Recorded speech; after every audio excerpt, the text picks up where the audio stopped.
Hey everybody, Sketch from Sketchpad Studios here for a new episode of Panel Rant. It is Monday, April 6th, 2020, and I'm here mainly to talk about Mutants and Masterminds today. There have been a few folks who have actually asked me about certain things about this game, about how to play it. I've noticed a little bit of new kind of people coming into a group on one of the groups I'm in, who are all kind of curious about how to play this. So I'm going to see if I can try and help people out a little bit today. I'm going to start by saying I have no affiliation with Green Room whatsoever. I just think they make an awesome superhero game, and I enjoy it quite a bit. I am a third-party publisher. We make the Acts of Villainy and Acts of Heroism lines for the Tribute Universe under Sketchpad Studios. And we publish it under Zion Studios, my friend Charlie McElbee's publishing company. Charlie himself actually does the WatchGuard universe. If you had a chance to go over to DriveThruRPG and check out Charlie's WatchGuard stuff and our Tribute Universe stuff, that would be awesome. But in the meantime, let's talk a little bit about how you play Mutants and Masterminds. So the general idea behind Mutants and Masterminds is much like how D&D works or other D20 games. You roll a D20, you add a modifier to it, and it determines whether or not you pass or fail certain tests.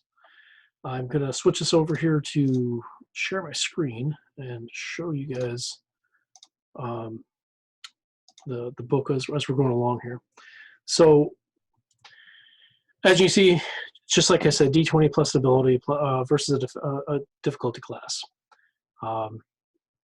So Mutants Masterminds has your basic abilities, your strength, your stamina, your dex, your agility, your fighting, your intelligence, your awareness, and your presence. These are all solid, like 2s, 3s, some cases 10s. That works as your modifier. So or your ability in this case. These also modify your skill ranks. So if you have a skill, let's say acrobatics, if you have 5 ranks in acrobatics and you have a dexterity of 7, that means you have a plus 12 total that you're actually rolling as your ability, or as your modifier in this case of the D20. So a difficulty class, for those folks who don't understand what a difficulty class is, difficulty classes are something that runs from 0 to 40, usually, and always the ranks of 5s actually. So as you can see over here onto the right, something that's easy, like climbing it out of the rope requires an athletics check with a difficulty of 5 because it's easy. Whereas you're trying to convince the guards, even though you're not wearing an ID badge and aren't on their list, that's a deception check, and it's super heroic at 35. So that's the number you have to hit, 35 or higher. It may seem a little hard at times. It is going to be hard. That's the whole purpose of it being super heroic or nigh impossible or heroic, is these numbers are supposed to challenge your characters. Everything from really 50 and up is supposed to kind of challenge your characters a little bit. So there are some examples below. This is actually on page 13 of the Deluxe Heroes Handbook.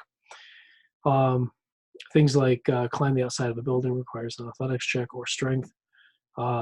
Notice a ninja sneaking up on you is perception skill or awareness. Convince someone of something is a deception skill. Persuasion skill if it's true, or even a presence check, depending, if you don't have that skill. When you make the roll, you add whatever modifier you're adding to it, you put up against difficulty class. If you get higher than it, you succeed. If you get lower than it, you fail. That's not where it ends, though. I'll get to that in just a second. So when you roll, if you roll a natural 20, you get what's called a critical success. A critical success is I use it myself beyond just attacks, and there are a few things I'll probably talk about that are kind of house rules that I found kind of work really well in my game. If you want to try them out, great. If you don't want to try them out, that's cool too. But for me, I use critical successes in every time that D20 is rolled for a check. If you roll an after 20, you do something phenomenal. In the case of, like if you're baking a pie, you've made a really excellent pie and you're going to impress people. If you're singing a song, you roll a natural 20, you've not only enthralled a crowd, but you've actually kind of gathered more people in. If you're doing an acrobatics check and you roll a natural 20, it's impressive. Um, that's the whole concept of a critical success. I also use the critical failure rule. If you roll a natural one, um, there's a mishap that happens. Those natural ones are few and far between, and it kind of gives the GM a chance to kind of do something interesting with the character. So if you're investigating a murder and you roll a natural one, you miss a fairly large clue, or you might like corrupt the crime scene or something like that. If you're making a pie, you probably burn the pie. If you're singing a song and you roll a natural one, your voice cuts out. Um, so it doesn't have to be humorous, but it causes a bit of a bump in the road for the hero. I don't want to say complication because that's something completely different on this game. So when you make a check, whether it's successful or fails, there's the concept of degrees of success and failure, as you'll see on page 14 of the Deluxe Heroes Handbook. So everything goes by a rank of 5. If you roll a success, great. If you beat the difficulty, you've made one success. If you roll 5 more than the difficulty, you've got 2 successes. 10 is 3, 15 is 4. And it works the other way also. If you roll a -5, you've gotten 1 failure. If you roll a -10, you get 2 failures and so forth. So in the case of if you need a difficulty of 15 and you roll a 10, that's 1 failure. If you roll a 5, that's 2 failures. If you somehow roll 0, which means you have negative to begin with, you get 3 failures, and so on. So it's a relatively simple system. That in general is actually going to come into play when it comes to damage. So that's what we're going to kind of jump into when it comes to doing attacks and such. Before I get there, though, I want to talk a little bit about circumstance modifiers. So the GM's job is to create these difficulty classes. All right. So if you have a 5, if you have a 10, if you have 15, whatever, it's also their job to create a circumstance modifier if need be. You don't always have to use these, but they come in handy depending on what you're trying to do. So if you've got a person chasing down a villain, and that person runs down a dark alley, you might say, you know what, the check you're going to make is going to be at a -2 because it's a dark alley. You're not familiar with this area.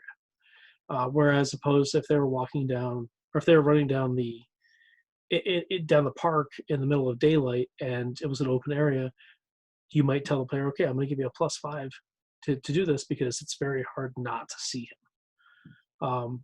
Circumstance modifiers are a fun way for the GM to kind of bring the environment into play. There's also team checks. Now, I run a fairly large group. My group is roughly 10 people on the average session, which makes it a little difficult at times because there's always somebody who goes, I want to make this check. Another person goes, well, I want to make that check too.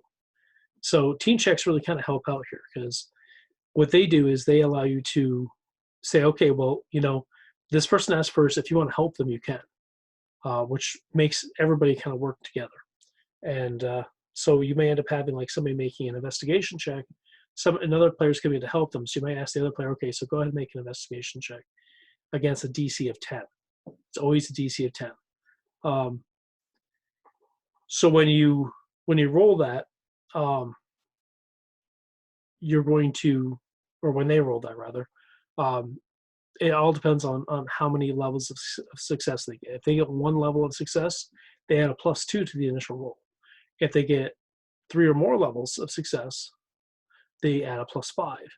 If they fail by 2 or more degrees of failure, they actually get a -2. So this all affects the main player's role because if they're trying to investigate, this other person's actually kind of trying to help them out, try and find whatever they're looking for, and could possibly get in the way, which is what the minus is. Or they could be like, hey, what about that? And notice something that the other player may not have noticed. So it's kind of cool, and you can use them in combat. You can use them in all sorts of things. I highly recommend it if you have a large group. I also recommend it if you have a group that wants to kind of tight-knit teamwork. So let's talk a little bit about attack checks and such.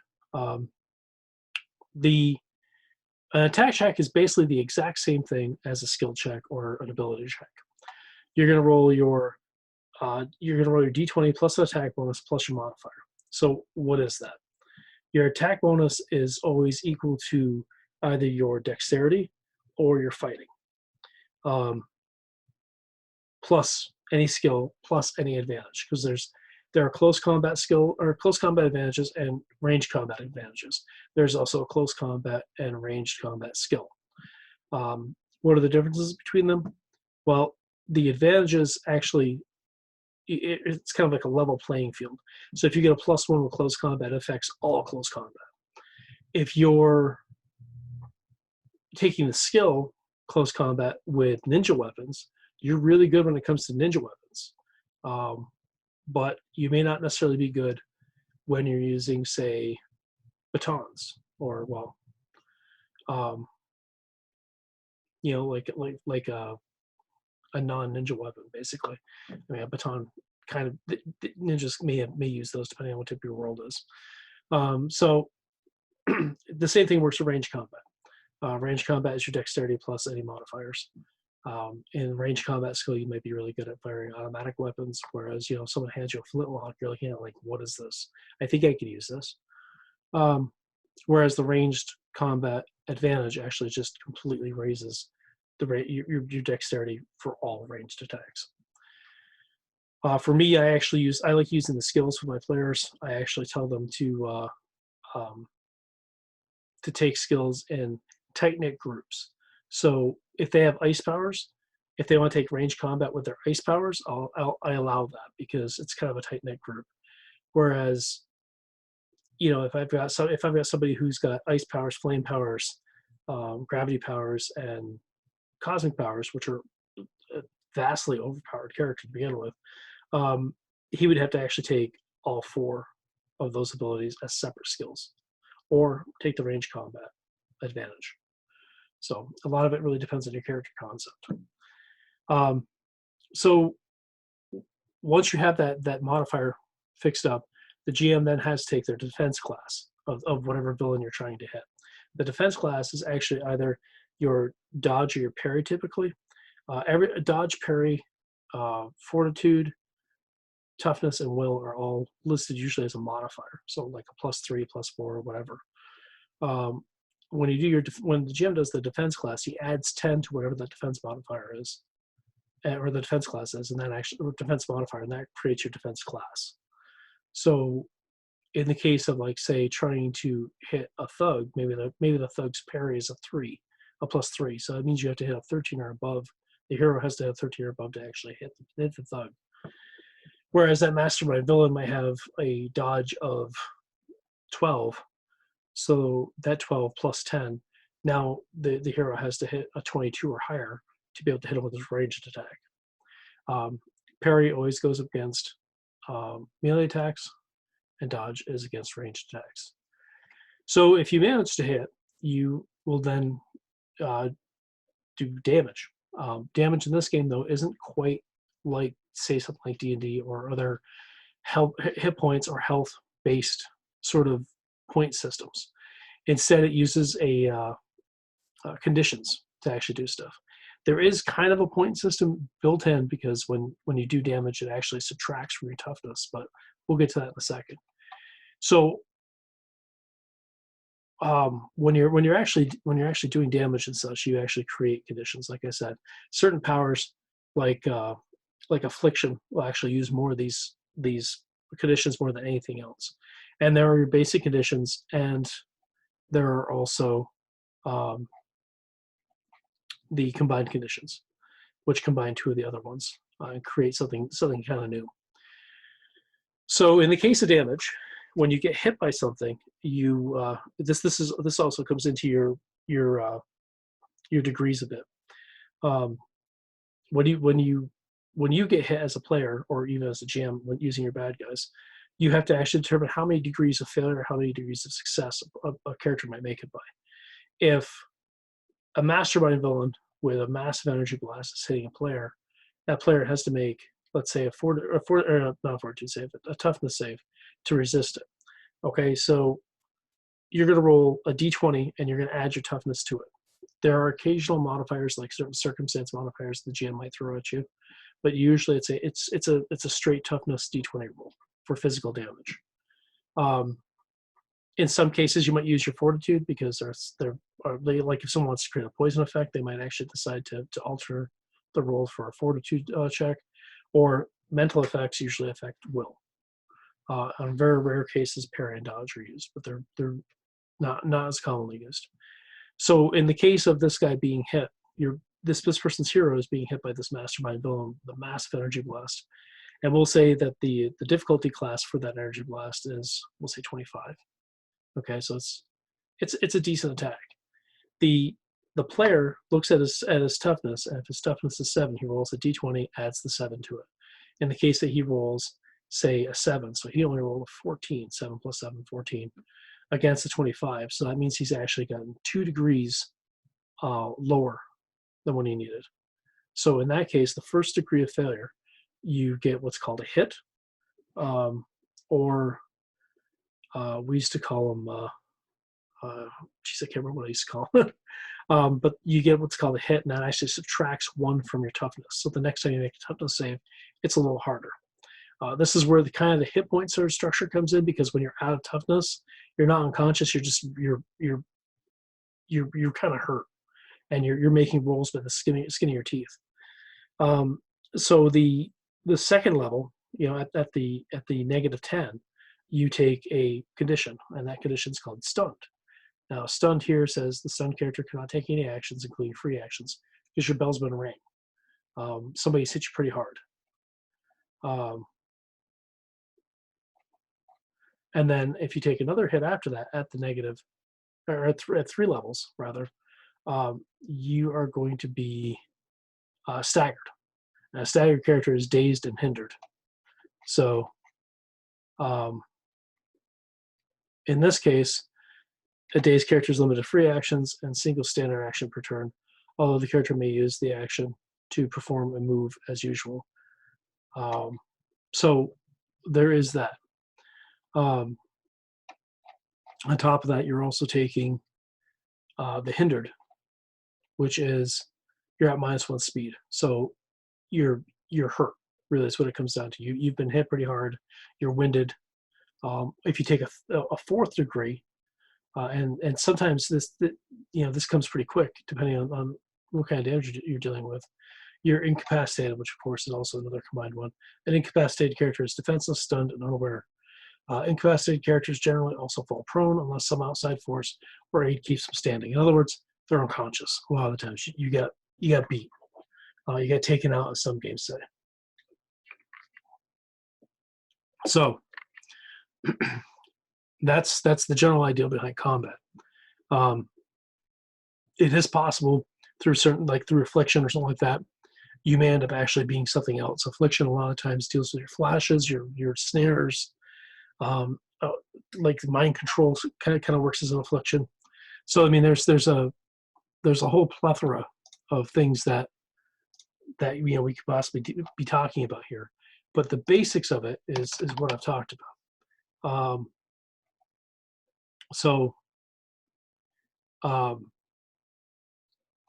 Oh wait, I'm sorry, I was wrong. Actually, the first degree of damage is not stunned. It's actually more like it. Let me show you.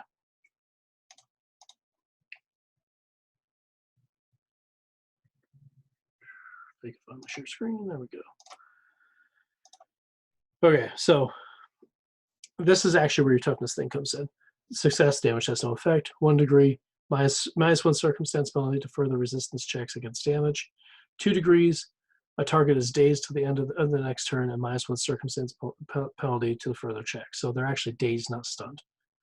Then you're staggered and has a -1 again, and then 4 degrees, you're incapacitated. You're out. It's up to the GM to kind of meet this out. If you have access to the Mutants Masterminds GM screen, the 3rd edition GM screen, there's a really nice table that they use.